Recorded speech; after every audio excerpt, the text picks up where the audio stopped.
साथियों, हम इस वेबिनार का शुभारंभ सीबीएसई शैक्षणिक निदेशक डॉक्टर जोसेफ इमैनुअल के उद्भाषण से करेंगे।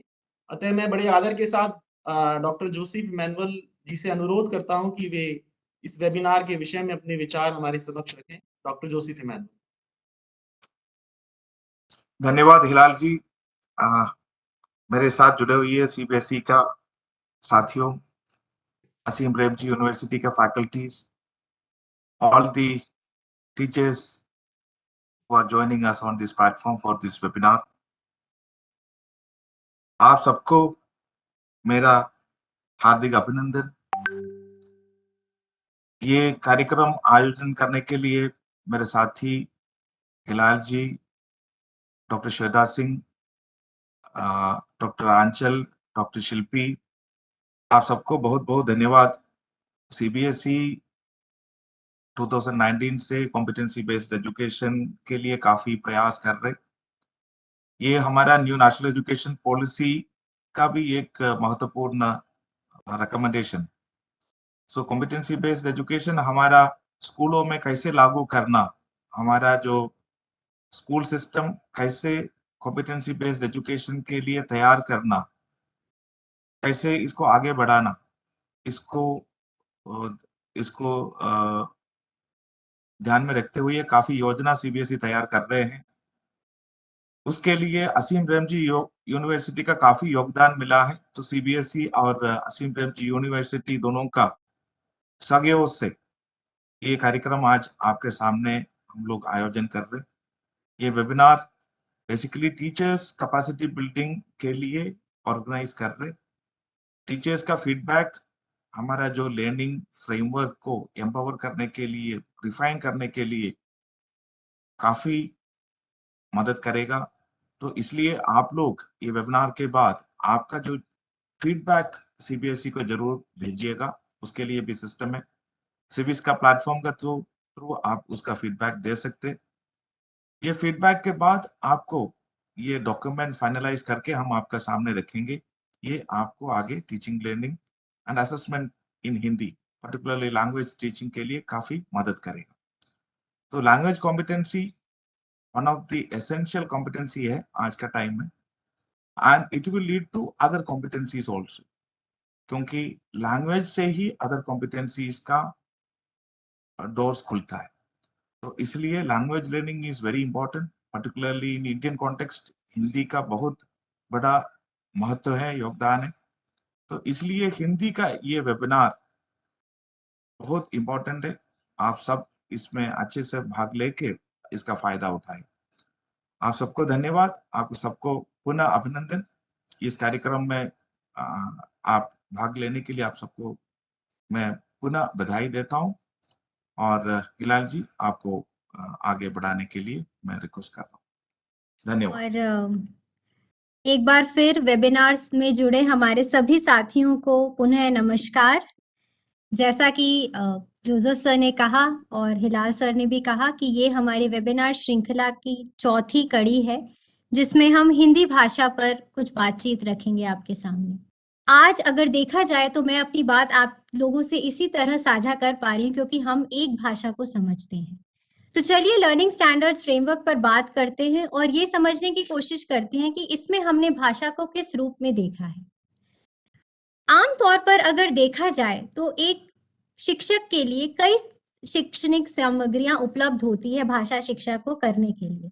उसके पास एक निर्धारित पाठ्यक्रम होता है, कुछ निर्धारित पाठ्य पुस्तकें होती है, एनसीईआरटी द्वारा प्रकाशित लर्निंग आउटकम्स होते हैं, अपनी पाठ्य योजना होती है और शिक्षक कोशिश ये करते हैं कि इन सभी दस्तावेजों के बीच में एक सामंजस्य बनाकर आगे चल पाए। अब ये करने के दौरान शिक्षकों के पास दो महत्वपूर्ण प्रश्न होते हैं जिसके साथ वो जद्दोजहद करते हैं।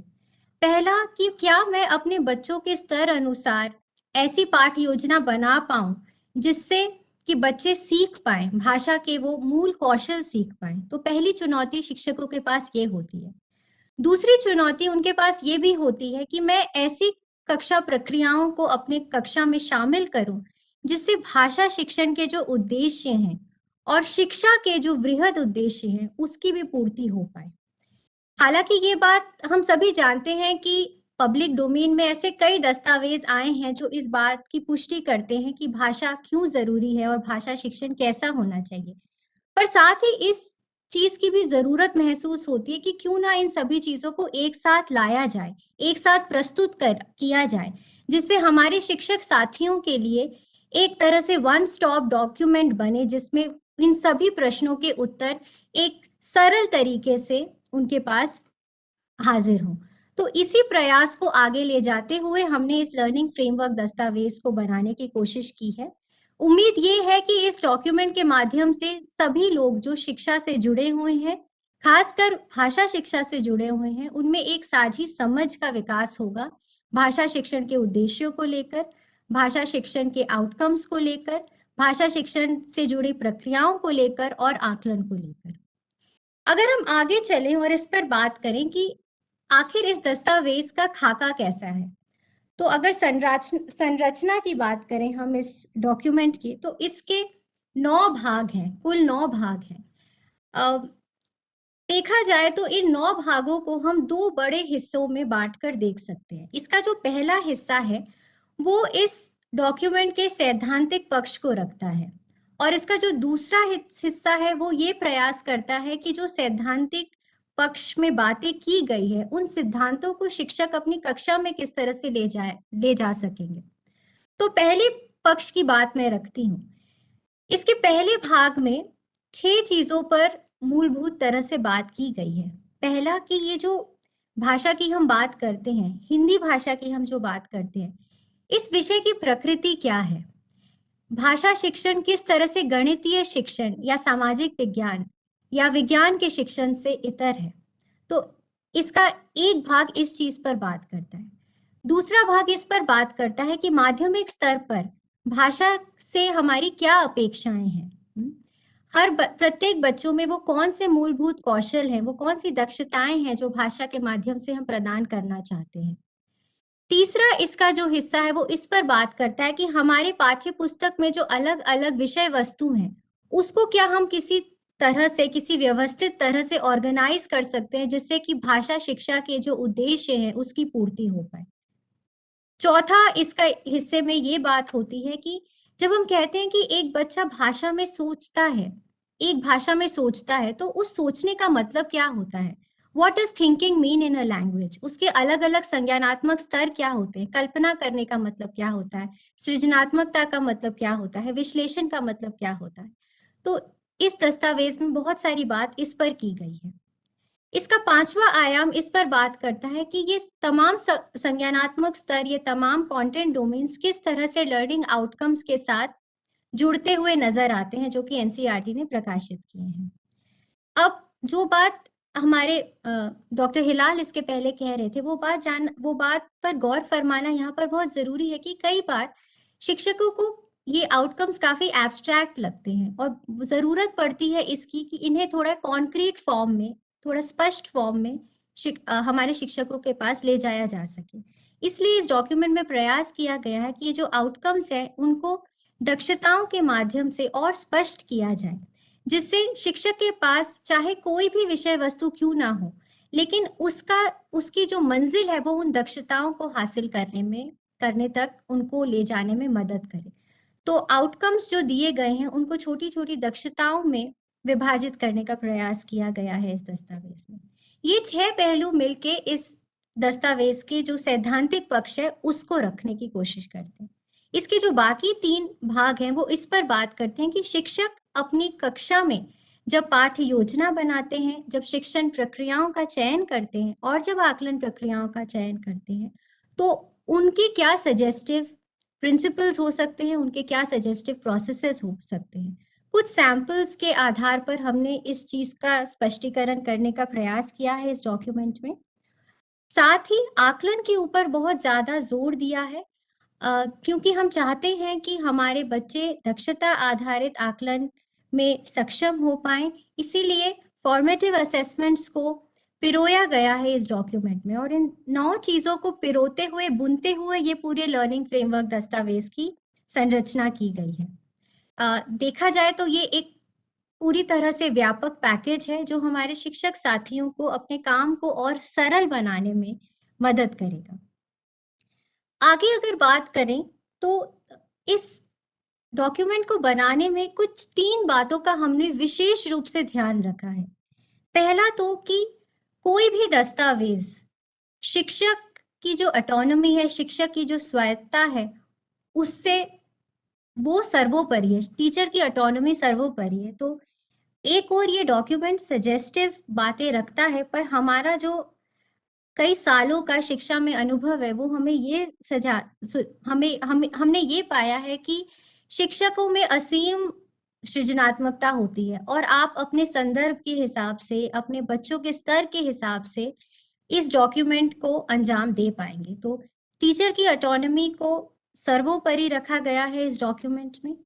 दूसरा आधार जो इस डॉक्यूमेंट में रखा गया है वो कि ये डॉक्यूमेंट विद्यार्थी केंद्रित हो, चाहे वो किसी भी दक्षता के चयन की बात हो या आकलन की चयन की बात हो या शिक्षण प्रक्रिया की चयन की बात हो, बच्चों को सेंटर में रख के इस डॉक्यूमेंट को कंसेप्चुअलाइज किया गया है।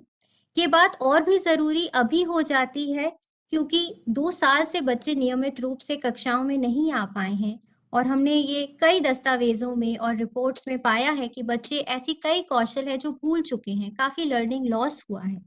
तो ये डॉक्यूमेंट हमें ये रास्ता भी दिखाएगा कि हम अपने बच्चों के स्तर अनुसार किस तरह से दक्षताओं का चयन कर पाएँ, ताकि जो सीखने सिखाने की प्रक्रिया हो वो उनके लिए भी जटिल ना हो और वो हमारे लिए भी जटिल ना हो। तो दूसरा मुख्य आधार इसका ये है और तीसरा आधार इसका ये है कि अभी तक की हमारी जो शिक्षा का इतिहास रहा है, हमने कई सारी चीज़ों से सीखा है। कई कई चीज़ों को हमने बिल्ड किया है, हमारी राष्ट्रीय नीतियाँ भी एक दूसरे से काफ़ी ज़्यादा बिल्ड करते हुए अभी हम आगे बढ़ते आए हैं। तो कोशिश ये की गई है कि उपलब्ध जितना भी ज्ञान है और हम सबका जितना भी अनुभव है, हमारे शिक्षकों का, हमारे जो बच्चों के साथ काम करते हैं, उन सभी ज्ञान को समाहित करते हुए इस डॉक्यूमेंट को बनाया जाए। तो इन तीनों चीज़ों को आधार रखते हुए इस डॉक्यूमेंट की संरचना की गई है और जैसा कि मैंने पहले कहा कि उद्देश्य यही है कि इस डॉक्यूमेंट के माध्यम से एक साझा समझ हम सब में विकसित हो और हमारा काम और सरल हो पाए और शिक्षा के जो हमारे उद्देश्य है, स्पेशली भाषा शिक्षा के जो हमारे उद्देश्य है, उसको पूरा करने में हम सक्षम हो पाए। मेरी बात यहीं तक थी और अब मैं अनुरोध करूंगी मेरे को पैनलिस्ट अमित जी से और मनीष जी से कि इस डॉक्यूमेंट के जो अलग-अलग आयाम हैं, उनके ऊपर वो प्रकाश डालें। अमित जी। जी, बहुत-बहुत धन्यवाद। आप सभी लोगों को नमस्कार। प्रेजेंटेशन के इस भाग में हम लर्निंग फ्रेमवर्क में माध्यमिक स्तर पर भाषा शिक्षण से जुड़े सैद्धांतिक बिंदुओं पर चर्चा करेंगे। जैसा कि अभी तक की बातों से स्पष्ट है कि ये समझना बहुत महत्वपूर्ण है कि किसी विषय की प्रकृति क्या है, क्योंकि ये विषय की प्रकृति है जो ये निर्धारित करती है कि उसकी शैक्षणिक प्रक्रियाएँ कैसी होंगी, उसका सीखना किस तरह से होगा और फिर उसका आकलन किस तरह से होगा। तो कोई विषय कितना महत्वपूर्ण है या ज़रूरी है, यह जीवन और प्रगति में उस विषय की उपयोगिता से समझा जा सकता है। भाषा के संदर्भ में अगर हम इसे देखना चाहें तो आइए प्रसिद्ध रोमन सम्राट शार्लेमेन के इस विचार को कोट करते हुए चलते हैं, जहाँ वो कहते हैं कि to have a second language is to have a second soul. इसे इस तरह से भी कहा जा सकता है कि दूसरी भाषा जानना स्वयं में दूसरी आत्मा की अनुभूति करना। इसी बात को अगर आगे बढ़ाएँ हम तो हम पाते हैं कि भाषा मनोभावों, विचारों और ज्ञान के हर रूप को एक व्यक्ति से दूसरे व्यक्ति, एक समाज से दूसरे समाज और एक पीढ़ी से दूसरी पीढ़ी तक पहुँचाने का माध्यम है। इस प्रक्रिया में भाषा हमें हमारे समस्त अनुभवों, मनोभावों, आकांक्षाओं, कल्पनाओं, कहानियों, सफलताओं, असफलताओं को भी अपने साथ शामिल करते हुए चलती है। भाषा हमारे जीवन को सभी स्तरों पर न सिर्फ प्रभावित करती है, बल्कि उसे दिशा भी देती है। लेकिन जब हम कक्षा में जाते हैं तो हम पाते हैं कि भाषा को देखने का यह नज़रिया थोड़ा हट जाता है, थोड़ा संकीर्ण हो जाता है और फिर हम पाते हैं कि भाषा जो है वो संचार का माध्यम मात्र बनकर रह जाती है। राष्ट्रीय शिक्षा नीति की बात करें, इससे पहले आए राष्ट्रीय पाठ्यचर्या की रूपरेखा की बात करें, तो वहाँ पे भी भाषा को लेकर इस चिंता को बहुत स्पष्ट तरीके से अंडरलाइन करने की कोशिश की गई है। वहीं यह भी कहा गया है कि आज ज़रूरत है कि इस सीमित समझ से आगे बढ़ते हुए भाषा को इसके संरचनागत, साहित्यिक, सामाजिक, सांस्कृतिक, मनोवैज्ञानिक एवं सौंदर्य शास्त्रीय पक्षों को केंद्र में रखते हुए देखा जाए, जिससे कि सीखने, सिखाने और आकलन की प्रक्रियाओं को बेहतर बनाया जा सके। इसी को ध्यान में रखते हुए इस फ्रेमवर्क दस्तावेज में भाषा की प्रकृति के भाग को 3 मुख्य घटकों में रखने का प्रयास किया गया है। ये घटक हैं मानव विकास में भाषा की भूमिका, भाषा अर्जित करने की प्रक्रिया और भाषा का शिक्षण। जब हम आगे बढ़ते हैं और भाषा शिक्षण से अपेक्षाओं की बात करते हैं, तो हम पाते हैं कि एक तरफ तो भाषा शिक्षण के वृहद उद्देश्य हैं, फिर उन वृहद उद्देश्यों को स्तरवार, कक्षावार, पाठ्यक्रमणीय उद्देश्यों में विभाजित करने का प्रयास किया गया है। उस दृष्टि से अगर हम माध्यमिक स्तर पर भाषा शिक्षण से के अपेक्षाओं की ओर देखें, तो हम पाते हैं कि जहाँ एक ओर विषय की प्रकृति उसे सीखने, सिखाने की प्रक्रियाओं को प्रभावित करती है, वहीं दूसरी ओर भाषा शिक्षण के वृहद उद्देश्य स्कूली शिक्षा के प्रत्येक स्तर से संबंधित पाठ्यक्रमीय उद्देश्यों और पाठ्यक्रम से संबंधित अपेक्षाओं को निर्धारित करने में हमारी मदद करते हैं। आगे हम देखेंगे कि एनसीईआरटी के जो लर्निंग आउटकम्स हैं और उनसे संबंधित जो दस्तावेज है, वो भाषा की प्रकृति और इसके कार्यों, भाषा शिक्षण के उद्देश्यों और माध्यमिक स्तर पर पाठ्यक्रम से संबंधित अपेक्षाओं और इनके परस्पर संबंध को प्रदर्शित करता हुआ चलता है। बात पाठ्यक्रम से संबंधित अपेक्षाओं की करें, तो जहाँ भाषा शिक्षण से संबंधित यहाँ हम पाते हैं कि भाषा शिक्षण से संबंधित जो लक्ष्य हैं, वो वृहद रूप में हमारे सामने आते हैं। कहने का तात्पर्य है कि एक मोटे तरीके से हम ये समझ जाते हैं कि माध्यमिक स्तर पर बच्चों से अपेक्षाएँ क्या हैं, चाहे वो द्वितीय भाषा के रूप में हिंदी सीख रहे हों या प्रथम भाषा के रूप में हिंदी सीख रहे हों। और फिर जब हम आगे बढ़ते हैं, आगे की स्लाइड्स में आप पाएँगे कि लर्निंग आउटकम्स इन्हें अधिक केंद्रित, स्पष्ट और विशिष्ट तरीके से दर्शाने की कोशिश करते हैं।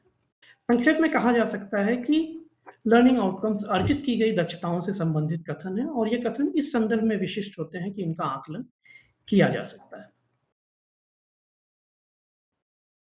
भाषा सीखने सिखाने की प्रक्रिया में इसके लिए उपयोग की जा रही सामग्री या विषय वस्तु की भूमिका बहुत ही महत्वपूर्ण होती है। इन्हीं विषय वस्तुओं के आधार पर विविध भाषाई दक्षताओं और संज्ञानात्मक क्षमताओं का सीखना सिखाना सुनिश्चित होता है। इसे देखते हुए भाषा से संबंधित सामग्री को निश्चित कंटेंट डोमेन में वर्गीकृत किया जाए, तो शिक्षण प्रक्रियाओं को निर्धारित करने और उनके अनुरूप सामग्रियों के चयन में हमें सहायता मिलती है।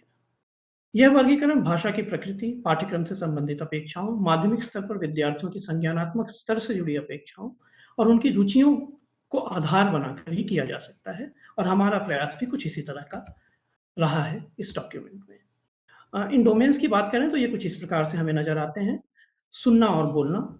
इस स्तर पर विद्यार्थियों में मौखिक भाषाई कौशल विकसित करने के लिए आवश्यक है कि वे विभिन्न विधाओं के पठन-पाठन द्वारा अभिव्यक्ति के विभिन्न आयामों से परिचित हों, जिससे उनकी भाषागत सामर्थ्य के साथ-साथ शब्दावली भी समृद्ध होती चले। विद्यार्थी अलग-अलग विधाओं के पठन-पाठन से विविध क्षेत्रों में प्रयुक्त होने वाले शब्दों का प्रयोग करने में भी स्वयं को सक्षम बना पाएँ, ऐसी अपेक्षाएँ हैं। बात पठन की करें तो इस कौशल के लिए ऐसी सामग्री का चुनाव होना चाहिए जिसमें विषयगत विविधता हो, नवीनता हो और वह स्तर के अनुकूल भी हो। अक्सर हमसे सवाल किया जाता है कि हमारे विद्यार्थी क्या बनते हैं? हम उनको क्या बनाना चाहते हैं, रीडर या प्रूफ रीडर?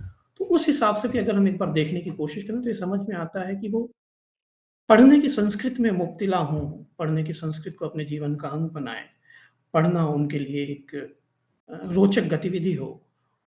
ये तभी हो सकता है जब इन विविध विषय वस्तुओं और पाठों का उपयोग करते हुए हम विद्यार्थियों के अब तक अर्जित भाषाई कौशलों का उत्तरोत्तर विकास कर पाएँगे। बात लेखन की करें तो इस क्षेत्र के अंतर्गत लेखन के सभी प्रकार जैसे जो प्रश्नों के रूप में आते हैं हमारे सामने अति लघु उत्तरीय, लघु उत्तरीय, दीर्घ उत्तरीय लेखन या फिर औपचारिक और अनौपचारिक लेखन के रूप में पत्र, कविता, कहानी, संवाद, अनुच्छेद, समीक्षा, निबंध, विज्ञापन, सूचना, रिपोर्ट, लेखन, ये सब कुछ शामिल हैं। अतः यह आवश्यक हो जाता है कि विद्यार्थियों के लेखन के विविध रूपों या और सरल शब्दों में कहें तो नमूनों और उनकी आवश्यकताओं से संबंधित विशेषताओं को जानने, समझने और अभ्यास करने का प्रचुर मौका मिले। यह सुनिश्चित करना होगा कि विद्यार्थी इनसे संबंधित अलग-अलग तरह की सामग्रियों से गुजरते हैं। कहा भी गया है कि लिखना जो है वो हमें मुक्त करने का एक प्रयास होता है। जब हम लिखते हैं तो हम लोगों से जुड़ते हैं, लोगों की बातों को आगे बढ़ाते हैं और स्वयं को भी व्यक्त करते हैं स्पष्ट रूप से। अब भाषिक संरचना और व्याकरण की करें तो भाषा का तार्किक और सही प्रयोग इस डोमेन के अंतर्गत रखा गया है। व्याकरण किसी भी भाषा को पूर्णतः समझने जानने का जरिया है और इसमें भाषा के उचित इस्तेमाल से जुड़े नियम निर्देशित हैं। माध्यमिक स्तर पर भाषा शिक्षण के प्रमुख उद्देश्यों में भाषा और विचार बोध को विस्तार देना, किशोरावस्था में भावनात्मक और वैचारिकता को विकसित कर पाना, उसे परखने के लिए तटस्थ लिखना और तटस्थ भाव से तार्किक उत्तर देने में सहज होना शामिल है। हम इस वर्गीकरण का साम्य सीबीएसई बोर्ड के निर्धारित प्रश्न पत्रों में भी देख सकते हैं। आगे हम बात करेंगे संज्ञानात्मक स्तरों की। एक मानव के रूप में हमारी सबसे बड़ी ताकत है कि हम सोच सकते हैं। हम एक चिंतनशील प्राणी हैं। चिंतन की इस प्रक्रिया को पुष्पित, पल्लवित और परिष्कृत करने में भाषा की कक्षा एक महत्वपूर्ण रोल अदा करती है। अतः माध्यमिक स्तर पर विद्यार्थियों से यह अपेक्षा रहती है कि अब वे अभिव्यक्तिपरक आधारित दक्षताओं से आगे बढ़ते हुए भाषा को उसकी समस्त प्रक्रियाओं के साथ सीखने, समझने और उपयोग करने की योग्यताओं की ओर अग्रसर होंगे। यहाँ इन दक्षताओं में शामिल उन महत्वपूर्ण चिंतन प्रक्रियाओं को समझना और शिक्षण की में सहायता की दृष्टि से उन्हें वर्गीकृत करना बहुत जरूरी हो जाता है। आइए इसे समझते हैं हम एक अखबार के उदाहरण से। अकबर इलाहाबादी कहते भी हैं कि जब तो मुकाबिल हो तो अखबार निकालो। तो एक अखबार को पढ़ने की पूरी प्रक्रिया में कौन-कौन सी संज्ञानात्मक प्रक्रियाएं शामिल होती हैं? हम पाते हैं कि पढ़ने की शुरुआत में हम सबसे पहले अखबार में दी गई किसी एक खबर को चिह्नित करते हैं या दी गई जानकारी तक पहुंचते हैं और फिर पाठ्य सामग्री में से उस जानकारी को इकट्ठा करते हैं और उसका चयन करते हैं। इसी आधार पर इस प्रक्रिया को चयन और पुनः प्रतिष्ठापन की संज्ञानात्मक प्रक्रिया के रूप में वर्गीकृत किया गया है। इसके बाद हम उस रिपोर्ट में दी गई विविध जानकारियों को एकीकृत करते हैं, उनमें निहित संदेशों को समझने का प्रयास करते हैं और ऐसा करने के दौरान हम इसमें के अलग-अलग टुकड़ों और उनकी जानकारियों को जोड़ उनमें उपस्थित निहितार्थों के आधार पर पाठ की विवेचना करते हैं। इसी आधार पर इन संज्ञानात्मक प्रक्रियाओं को एकीकरण और विवेचन के रूप में वर्गीकृत किया गया है। इसके बाद हम प्राप्त जानकारी का विश्लेषण करते हैं और फिर इसे अपनी समस्त जानकारियों और अनुभव के सापेक्ष रखते हुए इसका मूल्यांकन करते हैं। इस प्रक्रिया में शामिल संज्ञानात्मक प्रक्रियाओं को विश्लेषण और मूल्यांकन के रूप में वर्गीकृत किया गया है। लेकिन अगर हम देखें तो ये तीनों वर्गीकरण पठन की योग्यता के लिए आवश्यक संज्ञानात्मक स्तरों की 3 स्पष्ट श्रेणियों का प्रतिनिधित्व करते नजर आते हैं। लेकिन इनकी अपनी सीमा है क्योंकि इनमें भाषा के पुनर्गठन और उत्पादन के लिए आवश्यक विभिन्न भाषाई दक्षताएं शामिल नहीं हैं।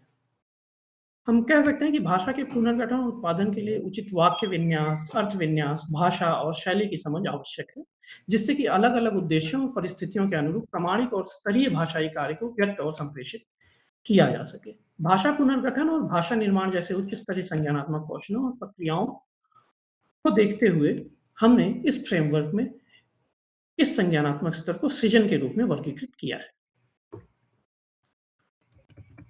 आगे बढ़ते हैं और जब हम बात लर्निंग आउटकम्स, कंटेंट डोमेन और संज्ञानात्मक स्तर को एक साथ रख के देखने के प्रयास करते हैं तो हम पाते हैं कि फ्रेमवर्क दस्तावेज में प्रत्येक लर्निंग आउटकम को उनके सबसे नजदीकी कंटेंट डोमेन और सबसे तार्किक संज्ञानात्मक स्तर के साथ रखने का प्रयास किया गया है। यह सूची हमें राष्ट्रीय शिक्षा नीति 2020 में अपेक्षित आलोचनात्मक चिंतन और समग्र खोज आधारित, चर्चा आधारित और विश्लेषण आधारित अधिगम के लिए आवश्यक शिक्षण प्रक्रियाओं को डिजाइन करने, उनके अनुरूप पाठ्य सामग्री या विषय वस्तु के चयन को सहज बनाती है। इससे आगे बढ़ते हुए जब हम शिक्षण प्रक्रियाओं से आगे बढ़कर दक्षता आधारित आकलन प्रक्रियाओं के निर्माण की बात करते हैं, तो वहां पर भी यह समान रूप से सहायक होते हैं। संक्षेप में कहें तो इससे हमें किसी लर्निंग आउटकम के अनुरूप कंटेंट का चुनाव करने में सहूलियत होगी। उन लर्निंग आउटकम्स में निहित विभिन्न दक्षताओं के अनुरूप शिक्षण प्रक्रियाओं को निर्धारित करने में मदद मिलेगी और फिर इन लर्निंग आउटकम्स के बरत संज्ञानात्मक स्तरों के अनुरूप सटीक आकलन प्रक्रिया को निर्धारित करना सहज होगा। लेकिन अगर हम इन लर्निंग आउटकम्स का विश्लेषण करें तो हम पाते हैं कि ये स्वयं में व्यापक कथन है जो विद्यार्थियों से अपेक्षित विशिष्ट कौशलों और दक्षताओं को पूरी तरह से स्पष्ट नहीं करते। अतः यह आवश्यक हो जाता है कि हम उन्हें ऐसी निश्चित और स्पष्ट दक्षताओं में विभाजित करें जिनका कि अवलोकन किया जा सके और जो आकलन योग्य है। इस लर्निंग फ्रेमवर्क दस्तावेज में हमने यह प्रयास किया है कक्षा 9 और 10 से संबंधित सभी लर्निंग आउटकम्स में निहित विभिन्न दक्षताओं को स्पष्ट रूप से प्रदर्शित किया गया है। ये दक्षताएं सरल से जटिल प्रक्रियाओं की ओर बढ़ती हुई नजर आती हैं और निर्धारित चारों कंटेंट डोमेन को ध्यान में रखते हुए चलती हैं। उदाहरण के रूप में कक्षा 9 के इस लर्निंग आउटकम जो हमें अभी स्लाइड पे नजर आ रहा है और उसमें निहित एक से अधिक दक्षताओं को उनके क्रमवार बढ़ते क्रम में हम देख सकते हैं।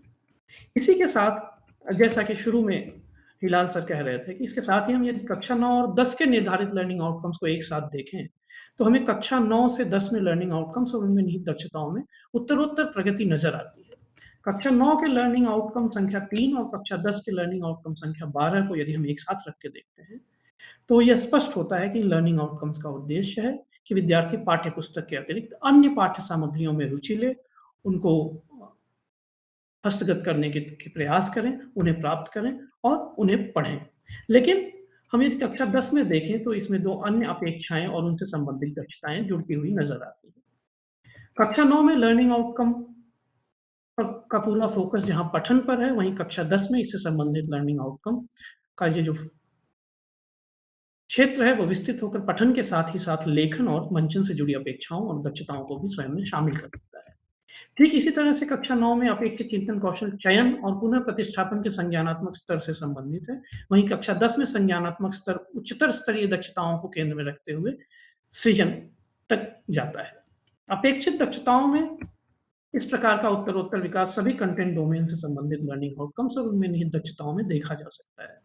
एनसीईआरटी के इन लर्निंग आउटकम्स का विश्लेषण हमें माध्यमिक स्तर पर हिंदी भाषा की शिक्षण प्रक्रियाओं से संबंधित अंतर्दृष्टि प्रदान करता है। वेबिनार की अगली कड़ी में मैं डॉक्टर शिक्षा को आमंत्रित करता हूं कि वे उपयोगकर्ताओं की दृष्टि से इस फ्रेमवर्क के विषय में अपने विचार हम सभी के समक्ष प्रकट करें। डॉक्टर शिक्षा को हिंदी शिक्षण में 18 वर्षों से अधिक समय का अनुभव प्राप्त है। वे 300 से अधिक कार्यशालाओं में विषय विशेषज्ञ की भूमिका अदा कर चुकी हैं। उन्होंने गत वर्ष सीबीएसई शिक्षक सम्मान भी प्राप्त किया है, इसके लिए उन्हें हार्दिक बधाई।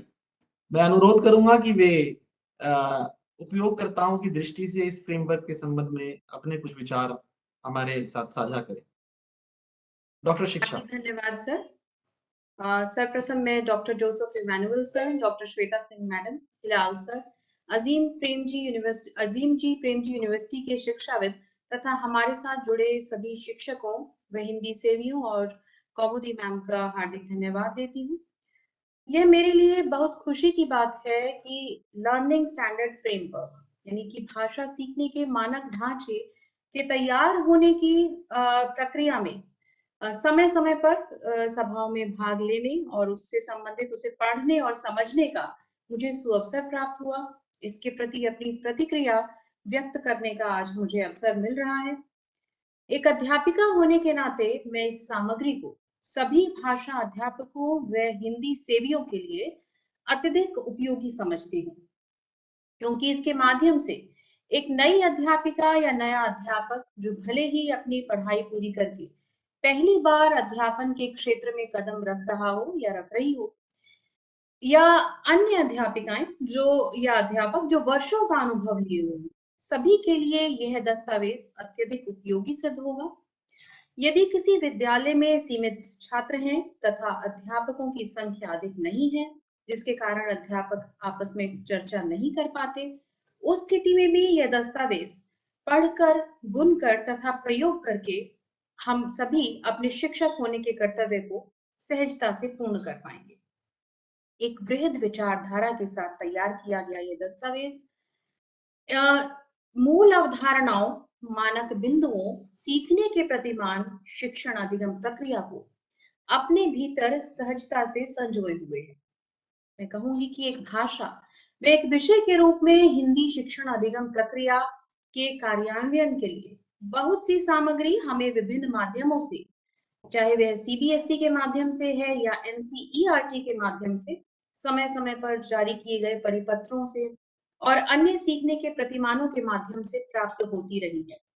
परंतु यह दस्तावेज एक समग्र दस्तावेज मैं इसे कहूंगी, क्योंकि सभी प्रकार की अवधारणाएं, चाहे वह मूल्यांकन से संबंधित है प्रश्न पत्र निर्माण से संबंधित है, सीखने के प्रतिमानों से संबंधित है, साथ ही तुलनात्मक रूप से इसको प्रस्तुत किया गया है।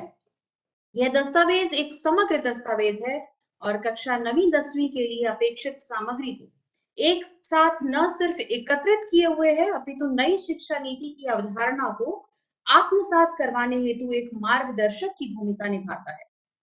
यह न सिर्फ इस बात को दर्शाता है कि भाषा सीखना या समझना बच्चे में समझते समय कौन सी न्यूनतम दक्षताएं आ जानी चाहिए, बल्कि कक्षानुसार दक्षताओं की तुलना करने और उससे अधिक स्पष्ट करने की ओर बल देता है।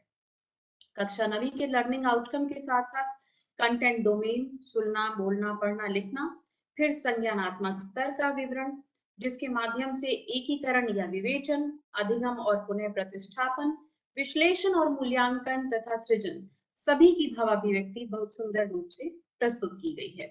इसके पश्चात कक्षा 10वीं में भी इसी प्रकार से कंटेंट डोमेन, संज्ञानात्मक स्तरों का वर्णन, उसके बाद उदाहरण प्रस्तुत किए गए हैं। उदाहरण स्वरूप एक कक्षा 9वीं और 10वीं के लर्निंग आउटकम का क्रमोत्तर विकास किस प्रकार किया गया, इस पर मैं थोड़ा सा प्रकाश डालना चाहूंगी। कक्षा 9वीं के लिए यदि मैं लर्निंग आउटकम पहला यहाँ लेती हूँ, जिसके माध्यम से कहा गया सामाजिक मुद्दों, जेंडर भेद, जाति भेद, विभिन्न प्रकार के भेद पर कार्यक्रम सुनकर या देखकर अपनी राय व्यक्त करते हैं। जैसे जब सब पढ़े तो पड़ोस की मुस्कान क्यों ना पढ़े, या मुस्कान अब पार्क में क्यों नहीं जाती। इसके आधार पर कॉम्पिटेंसी जो निर्धारित की गई है वे हैं सामाजिक मुद्दों से जुड़े कार्यक्रमों को सुनते या देखते हैं। कॉम्पिटेंसी दूसरी जो दक्षता 2 इसके लिए निर्धारित की गई है वह है इन कार्यक्रमों में उठाए गए विभिन्न मुद्दों, विषयों और उनसे संबंधित जानकारियों और तथ्यों को इकट्ठा करते हैं, सूचीबद्ध करते हैं। अन्य अतिरिक्त दक्षताएं भी सम्मिलित की गई हैं। मैं उदाहरण स्वरूप केवल कुछ को यहाँ पर आपके साथ साझा कर रही हूँ। इस आधार पर यदि हम देखें, एक फूल की चाह जो सियाराम शरण गुप्त जी द्वारा रचित कविता है, दूसरी कविता अरुण कमल जी द्वारा लिखी गई खुशबू रचते हैं हाथ, उसमें किस प्रकार से कैसे कार्य किया जाना चाहिए, विभिन्न गतिविधियों का वर्णन किस प्रकार से होना चाहिए, पाठ योजना किस प्रकार से तैयार की जानी चाहिए, उद्देश्य किस प्रकार से लिए जाने चाहिए, सभी का वर्णन यहाँ विस्तार पूर्वक किया गया है। एक अन्य उदाहरण को आगे बढ़ाते हुए मैं कहूंगी कक्षा 10वीं के अनुसार अब तुलनात्मक अध्ययन की मैं बात करूंगी। जैसा कि हमने जाना कि कक्षा 9वीं में पहली कंपिटेंसी की बात की मैंने, पहले लर्निंग आउटकम की बात की मैंने, वही लर्निंग आउटकम यहाँ 16वें स्थान पर है, 16वें क्रम में है, जिसके माध्यम से कहा गया प्राकृतिक एवं सामाजिक मुद्दों, घटनाओं के प्रति अपनी प्रतिक्रिया को बोलकर या लिखकर व्यक्त करते हैं। इस आधार पर जो दक्षताएं निर्धारित की गई हैं वे हैं सामाजिक मुद्दों और प्राकृतिक घटनाओं के प्रति सजग रहते हैं, उनसे जुड़ी चर्चाओं या कार्यक्रमों, गतिविधियों और जागरूकता अभियानों में शामिल होते हैं। इसी आधार पर हम बात करें तो हरिहर काका के माध्यम से सामाजिक व्यवस्था की चर्चा करना, ततारा वामीरो कथा के आधार पर समाज में हो रहे जातिगत भेदभाव को या क्षेत्रीय भेदभाव को मिटाने का प्रयास करना और किस प्रकार से हम इस पाठ्य सामग्री को बच्चों तक पहुंचा सकते हैं, उसका सहज निरूपण यहाँ किया गया है।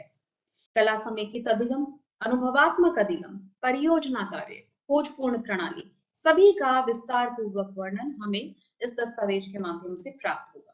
कक्षा 9वीं में विद्यार्थी किसी और की बात सुनकर अपनी भाषा में अभिव्यक्त करते हैं, वहीं कक्षा 10वीं में वे अपने अनुभव की अभिव्यक्ति की बात करते हैं।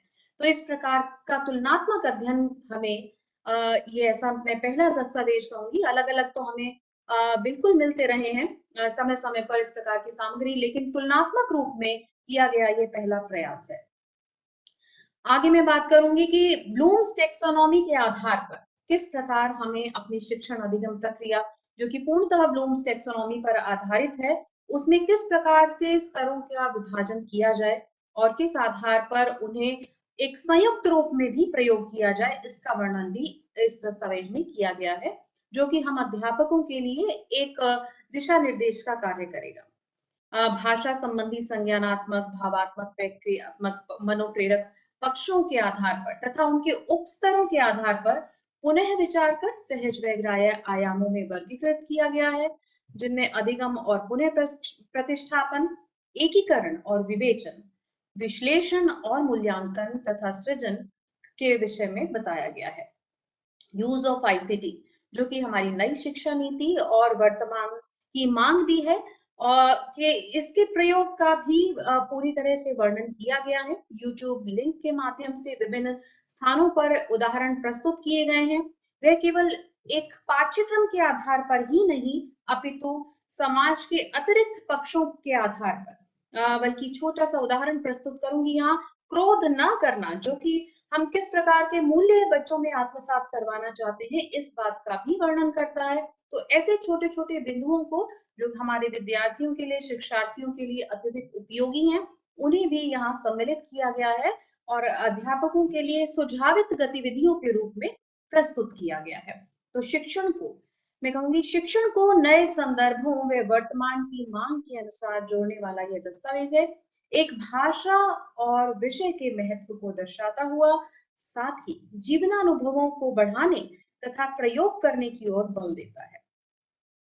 सैंपल शैक्षणिक प्रक्रियाएं किस प्रकार होनी चाहिए और आकलन के लिए, इवैल्यूएशन के लिए हमें कौन सी रणनीतियां, कौन सी स्ट्रेटजीज का पालन करना है, इसका वर्णन भी इसमें किया गया है।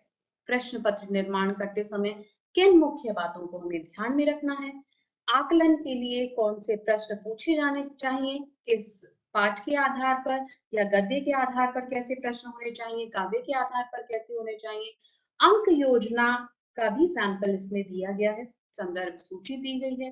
तो विभिन्न प्रकार की सामग्री को यहाँ सम्मिलित किया गया। योग्यता आधारित शिक्षा, कॉम्पिटेंसी बेस्ड एजुकेशन की जब हम बात करते हैं, या क्षमता आधारित, दक्षता आधारित शिक्षा के आधार पर एक न्यूनतम निर्धारण का प्रयास और एक समग्र रूप से सीबीएसई और अजीमजी प्रेमजी यूनिवर्सिटी के माध्यम से यहाँ किया गया है। अधिकतम दक्षताओं की कोई निश्चित सीमा नहीं है, जैसा कि पहले भी हमारे शिक्षाविदों ने यहाँ साझा किया है कि अधिकतम दक्षताओं की कोई निश्चित सीमा नहीं है। शिक्षक अपने अनुभव, अपनी आवश्यकता, बच्चों के कार्य के प्रति अवधारणा और जागरूकता को देखते हुए सदैव बढ़ चढ़कर कार्य करते और करवाते रहे हैं, और यही प्रतिमान हमें बनाए रखना है। आचार्य चाणक्य का कथन है, एक शिक्षक कभी साधारण नहीं होता, प्रलय और निर्माण उसकी गोद में खेलते हैं।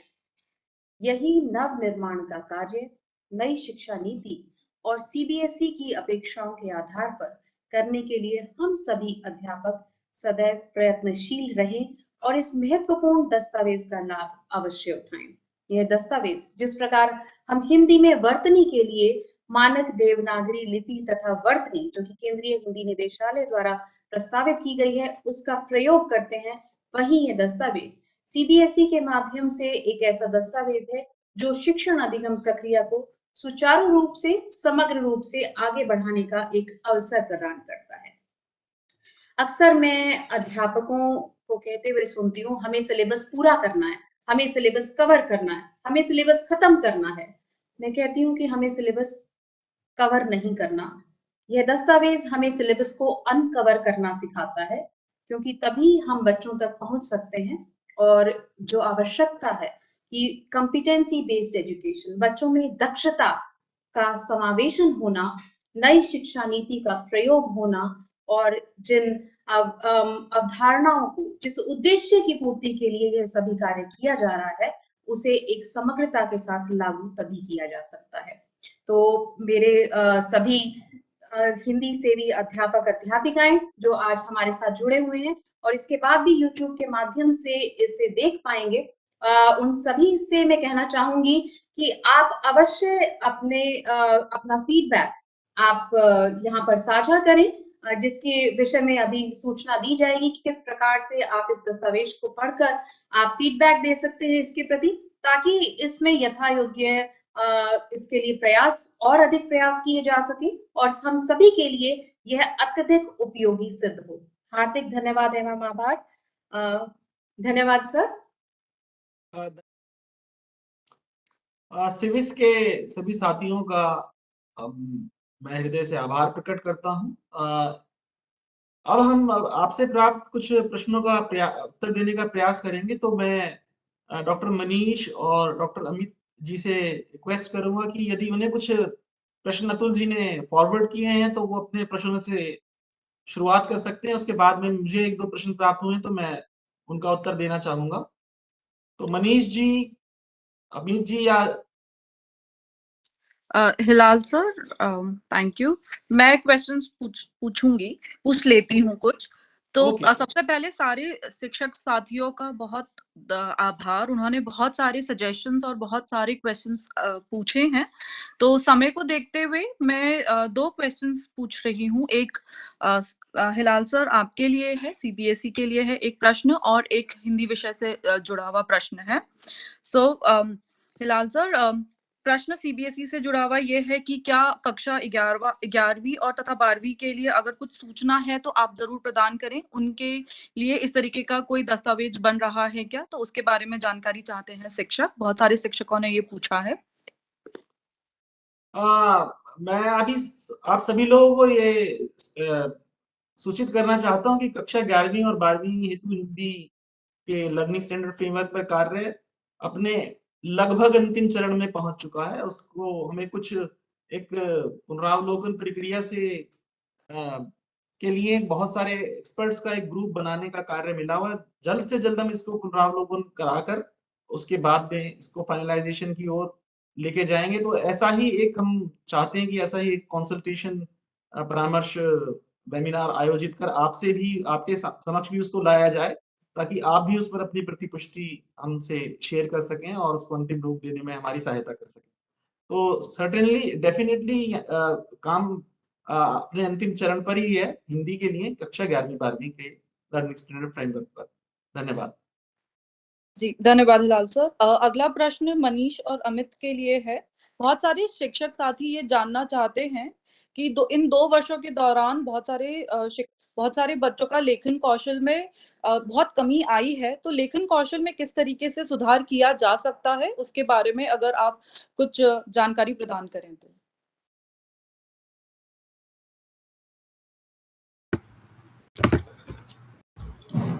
जी, तो मैं प्रयास करता हूँ इस प्रश्न का उत्तर देने का।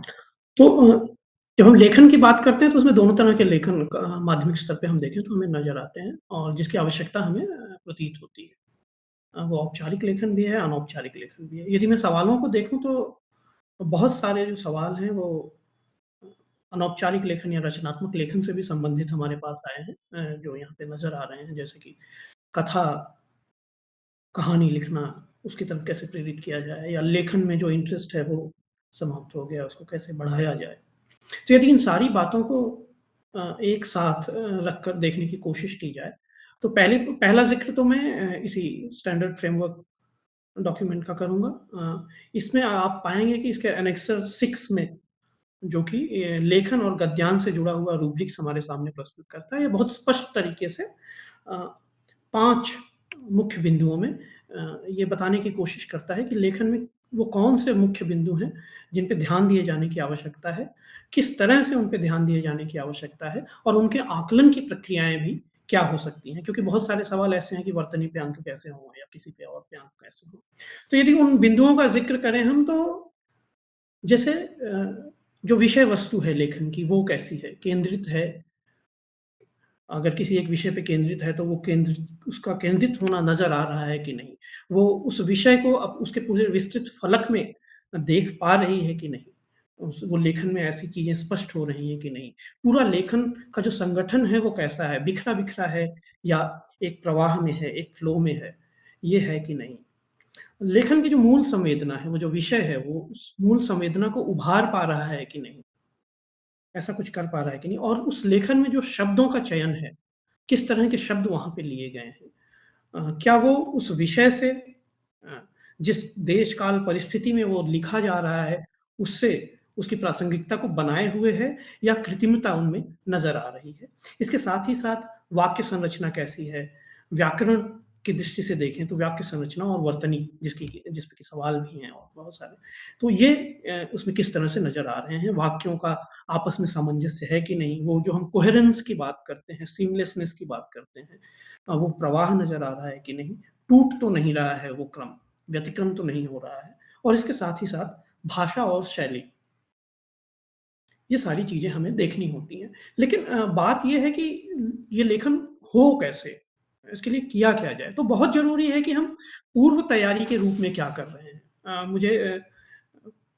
मैं अगर वहीं से कोट करने की कोशिश करूँ, राष्ट्रीय पाठ्यचर्या राष्ट्रीय शिक्षा नीति 2020 ये बहुत साफ-साफ शब्दों में कहती है कि हमारी जो सांस्कृतिक विरासत है, हमारी जो साहित्यिक विरासत है, वो हमारे सारे पूरा साहित्य, हमारे फ़िल्में, हमारे संगीत, हमारा गीत, हमारी कलाएँ, वो सब कुछ उसमें शामिल है।